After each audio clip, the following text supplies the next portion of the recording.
If you're a parent of a teenager, you know the feeling, right? The constant battles, the slammed doors, and just this frustrating sense of disconnection. Well, today we're going to unpack a pretty radical shift in perspective. A way to move from constantly putting out fires to actually cultivating a healthy, thriving relationship with your teen. So let's just start with a quick reality check. As I go through these next couple of slides, I want you to be really honest with yourself and just see if any of this feels, well, a little too close to home. Remember that little kid who used to tell you absolutely everything?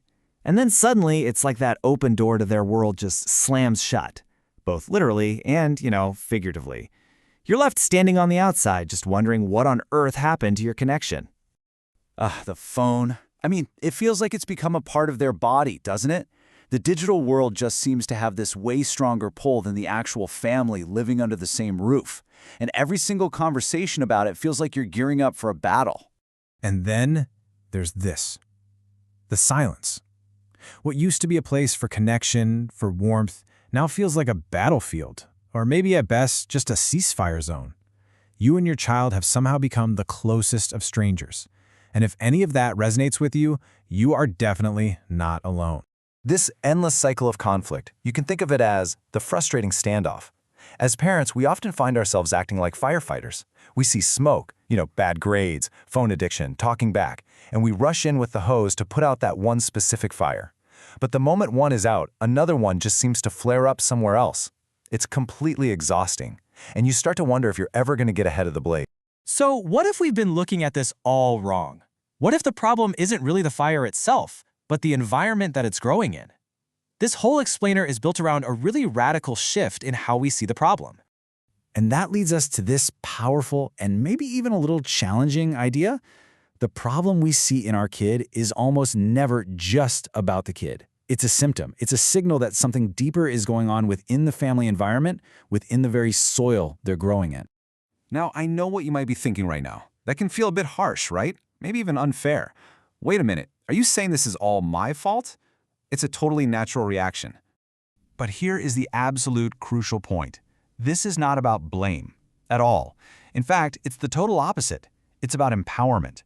Because, think about it, if the root of the problem is in the family environment, then the key to solving it is right there in your hands. You're not the culprit. You are the environmental designer. You're the gardener who tends the soil.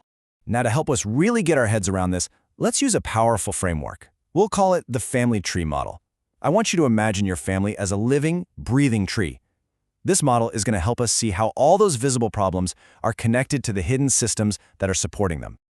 Okay, so first up, we've got the leaves. These are the things we see every single day, right? The issues that cause us so much stress. The bad grades, the constant gaming, the mood swings. They're just like yellowed, bug-eaten leaves on a tree.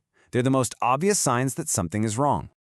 But of course, those leaves don't just exist in a vacuum. They're supported by the branches. And the branches represent your child's core abilities, things like their self-confidence, their resilience, how they regulate their emotions, their social skills. If these branches are brittle or weak, they simply can't support healthy, vibrant leaves. It's just not possible.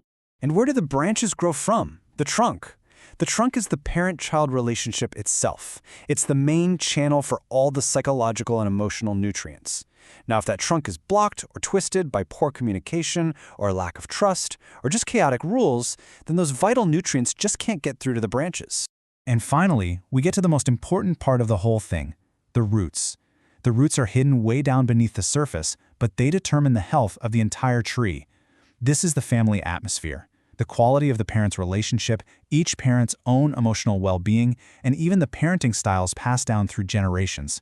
The health of the soil is what determines the strength of the roots. Okay, so I get that this might still feel a little abstract, so let's make it real. We're going to take a super common issue, internet addiction, and we're going to break it down using our family tree model. So we start at the top, right, with the visible problem, the leaf. Your child is constantly online, gaming, scrolling, just escaping into a digital world. Our firefighter instinct is to just grab the phone, to cut off the leaf. But the gardener asks a different question. Why is this leaf withered in the first place? So, looking down to the branches, we start to see the why behind the escape. Maybe the branch of self-worth is really weak. In the real world, they might feel like a failure, but online, every single gaming win or social media like gives them a little hit of achievement. Or maybe the social skills branch is underdeveloped. Real-life friendships feel hard and lonely, but an online team? That gives them an easy sense of belonging.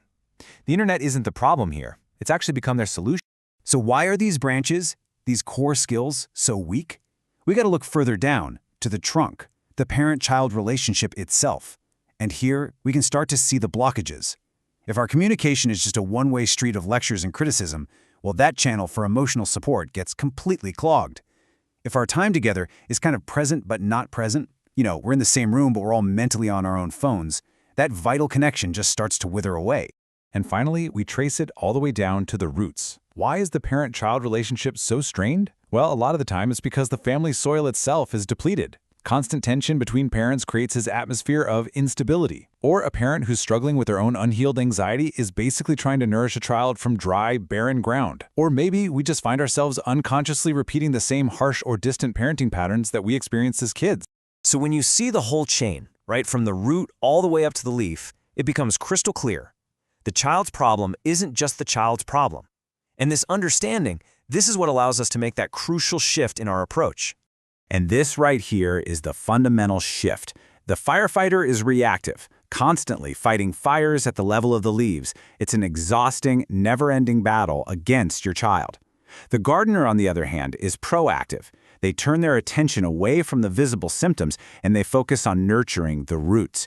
They don't fight the plant. They cultivate the environment so the plant can thrive all on its own. So, the most important takeaway is this. The goal isn't just to fix the immediate problem.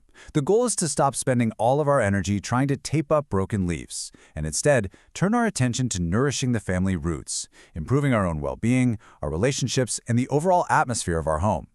And that brings us to a final thought for you. I want you to just take a moment and think about one specific challenge you're facing right now with your kid. Using this tree model, can you try to trace it back? What do you think might be the true root of that issue in your family's soil?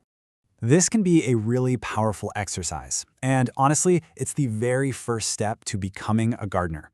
I would genuinely love to hear what you come up with, so please share your thoughts and your reflections in the comments below. It's a great way for all of us to learn and grow together. And of course, if this explainer gave you a new way to look at things, make sure to subscribe for more. Let's keep cultivating.